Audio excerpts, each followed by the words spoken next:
Hey everybody, welcome to this episode of Uncle Bob Rob's Garage. On this episode, we're just gonna run through some of the things that I've done on the car so far since I got it. So starting under the hood with the engine, first thing you'll notice, it's nice, shiny, and red. So I power washed it, cleaned as much as I could, took a wire wheel and a drill and cleaned up every fuel line, bracket, nut, bolt, spring, took everything off and just went through and cleaned it. So brackets like that, lines like that, even the fuel filter and things like that. And we got a new oil breather valve.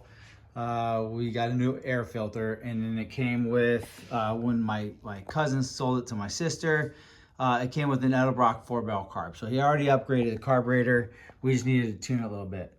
Okay, and then I painted the radiator, the shroud, and the blades. So those were looking pretty rough.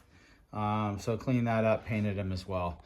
Moving on to the hoses. So brand new upper and lower radiator hoses, new heater core hoses, new vacuum lines all the way down to the heater core in the vehicle, and then all new vacuum lines for the wiper motors as well.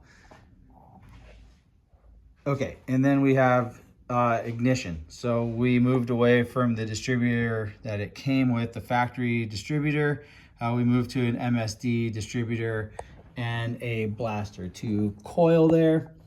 Brand new plugs, wires, routed just like factory, cut to size by yours truly, and new plugs, new wires. Okay, and then I wire wheeled, cleaned up the exhaust manifold. This was also looking pretty rough, so I got that looking as clean as possible. Hopefully I can get my hands on some chrome valve covers. I think that would make this engine look amazing. And then I cleaned up the heater blower, the blower motor. So sometimes those just seize up. So if you just take them apart, free them up a little bit, and then it blows perfectly. So it blows nice and hot air inside the vehicle, okay?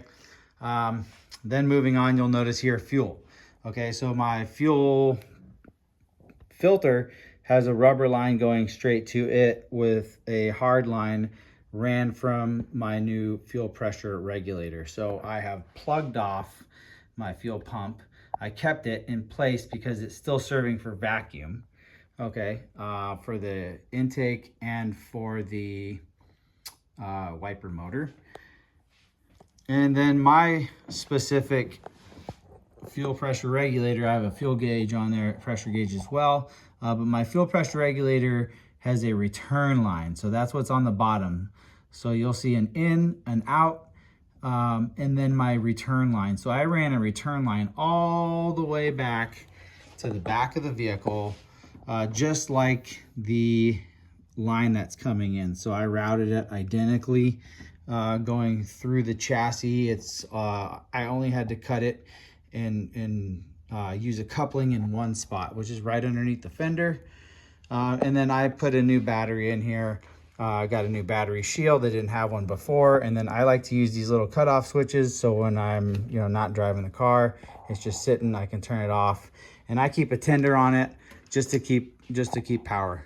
Vehicle's also been upgraded from 6 volt to a 12 volt. So I got rid of the factory wiring harness and I changed the entire wiring harness. And now I have a fuse box. Okay, so everything in this car is an inline fuse from the factory. There's no fuse box. So if something burns or breaks out, you got to go chase that wire down and it's inline. Now I have a fuse box. It's underneath the dashboard. Okay, moving out of the engine.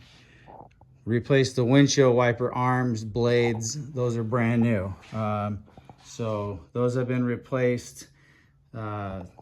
This one actually down a little bit. I was moving them around. So that's how they should pretty much sit on the vehicle. Okay, inside the cockpit. When I first got the vehicle, the speedometer cluster, that was chipped up pretty bad. The glass, the plastic cover in the back was really faded. The paint on the tack and the clock rings were pretty bad. So those have been replaced, down here and here. And then I repainted this. So if you see my previous video, I have color matched this, and I was able to repaint that and replace this glass. I polished this chrome piece here. If you've seen my other video, I have a new chrome piece here, but I'm not able to take the collar off of the steering shaft. I went through everything to take, I got the steering wheel out, I got the turn signal switch out, I had everything out. I just couldn't separate this from the shaft, so I could replace this. I also have a replacement for this, but this polished up pretty nice. Okay, but if I could replace that chrome piece, I'd be in a much better situation because the interior would be absolutely perfect. Replace the carpet as well. Brand new carpet padding and heat matting down below. And then I also refinished the dashboard and restored it. So I painted the bottom of the dashboard. So it used to have rust underneath here like most of them do, but that's all been repainted nice and perfect. Down here, brand new kick panels and windlace. That's been installed, and then the metal brackets were refinished, okay, on both sides. So you can see that windlace down there, brand new kick panel, okay. I got to replace the switch most likely on here. That's why I took the window crank off. I got to get the door panel off again, okay, because I don't have power to the height adjustment for the seat motor.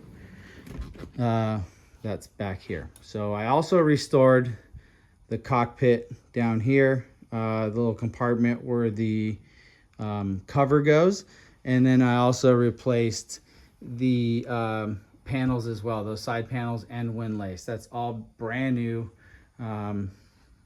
looking great. Larry's also makes a mid carpet. So down here now I have carpet all the way from the back to the front. And then I also, since I upgraded from a 6 volt to a 12 volt, I decided to add courtesy lights. So now when I open my door, I've got lights on both sides. This car has the switch, but there were never lights installed. So, and if they were taken out, long gone. But now I've got them, and they work. Brand new mirror, and I just need to get the clock fixed. The tachometer was upgraded because the ignition was upgraded, so we don't have a mechanical tach anymore. Now it's electric. Okay, so it's running off the distributor wire. Moving on.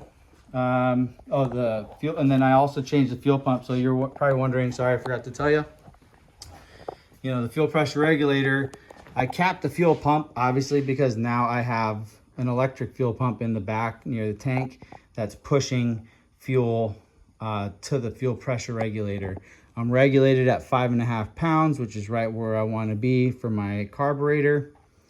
And that's an Edelbrock micro fuel pump that I put right on the back on the frame rail. Okay, and if you see down here, maybe, you can see the brighter line is my return line. So I only had to fuse it in one spot, and I used, maybe you can see it, maybe not, but I used a coupling just like that, so it's still metal to metal. And then that line runs all the way back right into my fuel tank with a few different fittings, and I drilled a new hole in my fuel tank and pressed in a fitting that is all metal. So it's steel to aluminum. And then speaking of steel to aluminum, wheels. So wheels were sandblasted. They're the original wheels. They were taken down to the bare metal. Yours truly primed, painted them, got the paint matched from R&E Paints. They're available online, so you can get Thunderbird Blue, and it came perfectly matched. So I didn't have to send in a sample or anything. They already knew. All right, and then new tail lights. Those have been replaced, so these are brand new lenses. The chrome's been polished. Brand new gas tank, and all brand new fuel lines. I might be forgetting a few things, but that's pretty much it. So it's been a lot of work. It's been a lot of fun. I think the next big thing everyone asks, what's next? Man, this thing breaks horribly. So the next thing is brakes. I'm gonna change the brakes. So I'm probably just gonna do an upgraded brakes, like disc brakes in the front. Give me some suggestions. Do I do a brake booster and brake discs in the front? Do I do four-wheel disc brakes? I'm not looking to drive this thing every day, but I'm also not looking to break the bank, but I do need some good brakes. So let me know what you guys think in the comments below. If you guys like this, if you like this video, please like and subscribe. Thanks a lot for watching. I appreciate you guys.